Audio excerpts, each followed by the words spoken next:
I was walking outside to put some suet in the suet feeder. And there was a baby squirrel right there. He finally noticed me. He's up in the ladder now. You see him? There's a bumblebee enjoying the crepe myrtle. Oh, there's lots to see. Hi, baby. Hi, baby. You're so cute. I have a volunteer sunflower still going. Just fed the birds. Now I need to clean out the bird baths. You can see the pink blossoms are starting to... I've been live streaming the babies for 2 days straight, so I haven't been able to get out here. So it's a mess, and everybody's kind of hungry. I mean, I've been feeding them, but it's been a couple days before I've gotten out here to put some suet in this feeder. Oh, I feel so good under here. 90 degrees. That's lovely. Lovely. I use to put my suet, I use this bird feeder that I got from the Backyard Bird Center in Kansas City. See if I can do this and hold the camera at the same time. Probably not. Let me just do this right here. There we go. So what's nice about this feeder, and I do need to give it a bath here soon, is it has what's called this kickstand. And that is so the woodpeckers can balance themselves with their tail on that, and that's so cool. The squirrels and the birds have some corn. Love it. I also need to, I see the hummingbird feeders are empty. I need to clean them today. Lots to do since we have been watching the birds, the baby birds. All right. I need to plug in this squirrel camera too, so get back through here. I can see it's on the ground, that's why I don't have any power. So here's the squirrel cam. Oh boy. Even though it's 90 degrees, it is a little bit toasty here in the shade. Get this on here, it's magnetic. There we go. There. It's in. Okay, so we take turns because we can only afford one longer cord. We take turns between this and then we have another 4K camera over on the other side over here. You can see the liliums are Asiatic lilies, sorry. Asiatic lilies are all spent. And I just love this flag. It's my favorite. Little bitty hosta. So here we go. Out of the bird garden. Boden's in the sunflower garden. How did he get in there? Bee, how did you get in there? Not good, because I have some tender sunflower plants. Oh, Boden! No, how'd you get in there, buddy? Gotta take care of this. Okay, found a temporary way to keep Boden out of this garden, and I want to do that because, excuse our messy rock garden, that's my next project. I have some tender sunflowers in here, and I don't want him to crush them.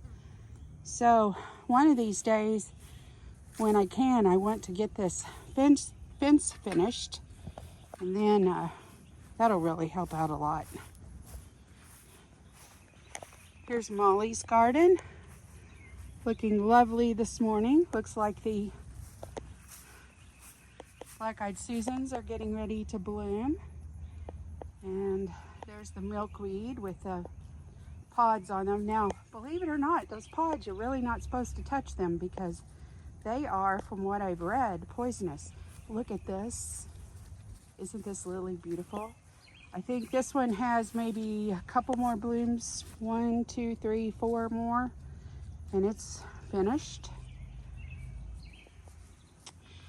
Butterfly bush, I'm so glad that it is growing back. It originally was right there, and I transplanted it last year. I was afraid it wouldn't make it.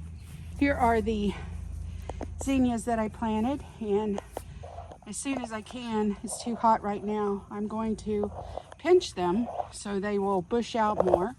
Here's my granddaughter's fairy garden with all the zinnias. I'll pinch them as well. Or I may not. I may just let those grow straight up since there's so many of them. Butterfly bush. There's the redbud tree, has some little pods on it. Oh, and look at that crepe myrtle. Isn't that not beautiful? So beautiful. Butterfly. I'm not good at identifying my butterflies yet. One of the things that I discovered, I noticed yesterday that this bird bath was leaking, and I have a really interesting story about this I'll share just real quick. Our neighbor across the street was getting rid of this a few years ago, and I grabbed it. I thought it was so beautiful. It was like a blue color. So I painted it the color of the Firehouse. I have a video I'll share sometime. And I love this ceramic bowl, but I noticed the water was dripping out. And then yesterday I looked closer and saw there's a crack. See the hairline fracture right there? So I'm open for suggestions on how to fix this. I was thinking maybe some of that aquarium type silicone, but I need to make sure. Surely it's non-toxic because if fish swim in it. So I'm thinking about maybe applying it underneath, but I don't want bacteria to grow here. So I would love some suggestions if you have some. All right, I want to take you over to the birdhouse. You notice I'm wearing gloves. And I'm also wearing a mask. I just thought we'd look inside here. Now the babies fledged earlier, and I have to be really careful in this area because this is a huge fire ant colony right here. So I have to be careful. You'll notice I'm wearing boots. And so we're just gonna take a quick look just to make sure nobody's home. I know they're not, but never hurts to check. So this is what the inside of a bluebird house looks like. You can see the nest, and when you do this, you want to make sure you clean this out after they have fledged, because if another set of bluebirds comes in and builds a nest, look how tall, how high the nest is, and they're more prone to getting attacked by predators. So clean this out, and I'll do that probably the next couple of days. And make sure, like I said, you wear gloves and a mask because you don't want to breathe that stuff in. What I like about this particular camera, and I have a new one that I'm going to be putting up. It has a camera on the inside and also has a camera on the outside. And right now I need to move so the fire ants don't find me. I'm actually charging it now, but I also have a camera that I put right up here to watch the top of the nest, and that is just so I can monitor things. The birds love to perch there, and the babies are gonna, right now they're out in the trees here somewhere, and after they become, their parents have taught them to do the different things that they need to be doing at that particular age. When they get a little bit older, they'll actually be coming back and sitting on top of that and hanging out there. It's a nice familiar place. Look at that crepe myrtle.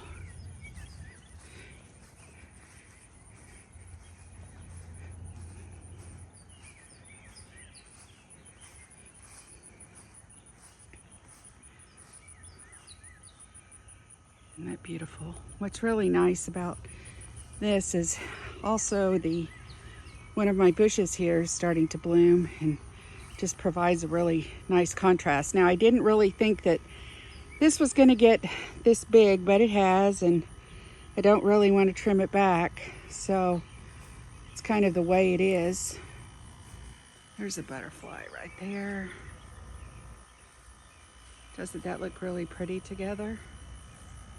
Believe it or not, earlier this morning my camera got so hot that it automatically turned itself off and I wasn't able to finish the garden tour, but it's really nice out right now.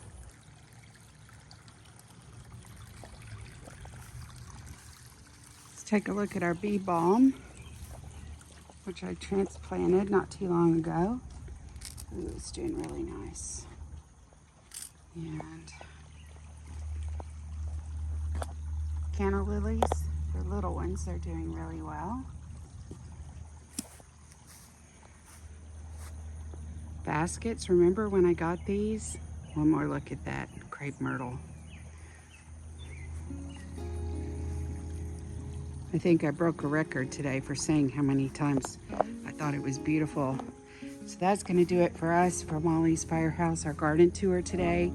Again, it was a big day with the Bluebirds fledging and the rest of them. One fledged last night, 2 this morning, and we wish them lots of luck in this big old world out there.